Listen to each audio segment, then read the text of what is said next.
kesempatan kali ini saya akan mempresentasikan mengenai eksperimen dari David Balmer dari spektrum atom hidrogen. Jadi tujuan pada eksperimen ini yang pertama akan menentukan harga dari konstanta Rydberg dari penentuan spektrum atom hidrogen. Jadi ide mengenai tingkat energi dan strukturnya untuk atom hidrogen pertama kali diperkenalkan oleh Niels Bohr pada tahun 1913, namun secara lengkapnya menunggu sampai pengenalan persamaan Schrödinger pada tahun 1926. Dan Niels Bohr menjelaskan hal ini dengan menggunakan postulatnya dengan 4 postulat. Hanya saja ada satu yang paling krusial di mana saat dia menyatakan bahwa atom hidrogen terdiri dari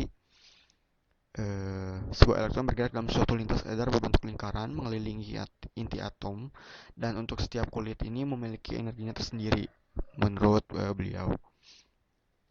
Atau tidak, ada juga postulat Bohr lain yang penting untuk dalam matematisnya, yaitu seperti yang ditunjukkan pada sebelah kiri ini, perihal momentum angular. Dan setelah itu beliau menganalisis bagaimana bisa memprediksikan bagaimana tingkat energi dari atom hidrogen dari persamaan uh, energi mekanik dengan setengah mv kuadrat sama dengan minus 1/4 V epsilon 0 Z E kuadrat per R. Ini adalah potensial kolom dari atom hidrogennya. Ini energi kinetik dari elektron. Dan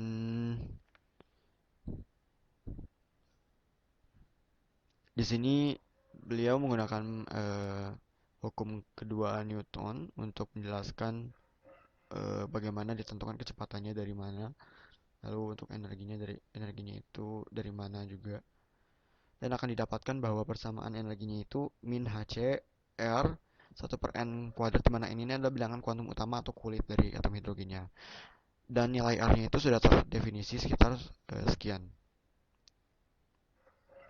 Nah, jadi sebelum itu juga ternyata sudah diteliti berdasarkan sebuah deret untuk menentukan tingkat energinya, salah satunya dari deret Balmer.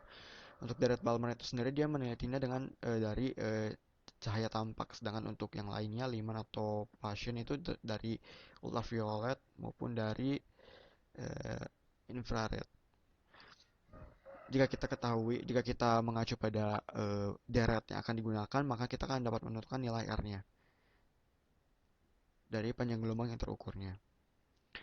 Dan dari panjang gelombang yang terukur akan ditentukan kemungkinan transisinya dan lalu akan didapatkan nilai konstanta Rydberg. Dan ini secara sekilas gambaran eksperimennya seperti ini, menggunakan kisi difraksi untuk menganalisis spektrum cahayanya.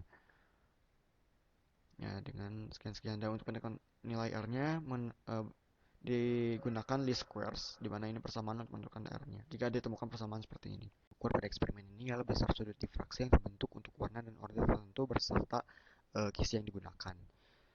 Dan alat yang digunakan untuk eksperimen ini ialah satu set spektrometer termasuk lampu Balmernya, ya, juga satu daya bertekanan tinggi dan kisi difraksinya. Lalu untuk eksperimennya bagaimana ditentukan dari terkalibrasinya spektrometer, lalu ditentukan skala 0 derajatnya, pastikan kisi difraksi dan mikroskop berada pada satu garis lurus, lalu pengukuran digeser ke kiri ke kanan sesuai dengan warna yang muncul saat dilakukan pengamatan. Jadi untuk warna yang pertama yang muncul adalah warna ungu, lalu berlanjut pada warna biru, hijau, dan merah. Baik ke kiri maupun ke kanan akan dihasilkan hal yang sama, dan untuk setiap sudut yang terbentuk, untuk setiap warna dicatat untuk digunakan sebagai data yang akan digunakan. Dan ini hasilnya. Jadi ini untuk yang digeser ke kanan. Dan ini untuk order 1, order 2 itu ditentukan dari jika sudah sampai warna merah, jika digeser lagi ya akan menemui warna ungu lagi, dan itu merupakan order kedua, dan seterusnya. Dan didapatkan hasil sudah sebagai berikut. Lalu diolah datanya menjadi dari theta menjadi sin theta, lalu dimasukkan ke dalam persamaan kisi difraksi, didapatkan nilai panjang gelombangnya, dan dari nilai panjang gelombang dibandingkan dengan referensi yang kami gunakan untuk ditentukan bagaimana kemungkinan transisi kuliah yang terjadi pada eksperimen ini. Dan ini yang terjadi pada yang di kiri.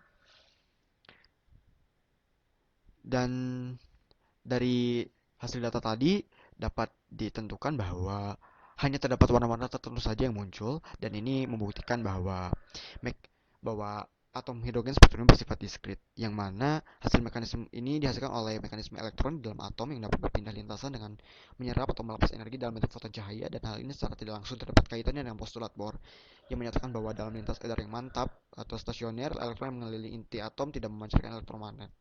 Jadi energi totalnya tidak berubah untuk setiap kulit ini. Seperti itu.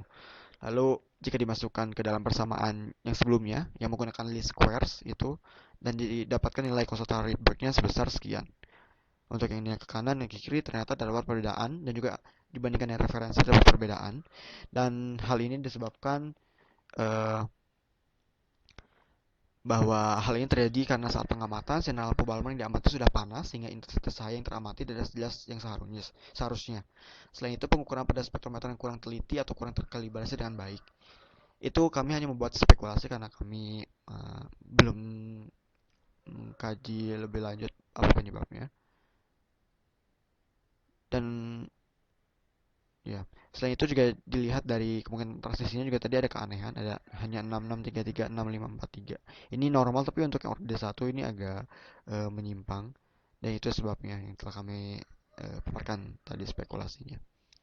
Dan untuk kesimpulannya, kami dapat menunjukkan bagaimana spektrum dari atom hidrogen, yang mana kami mendapatkan bahwa spektrum atom hidrogen bersifat diskrit, yang mana hal ini merupakan hasil mekanisme elektron tadi.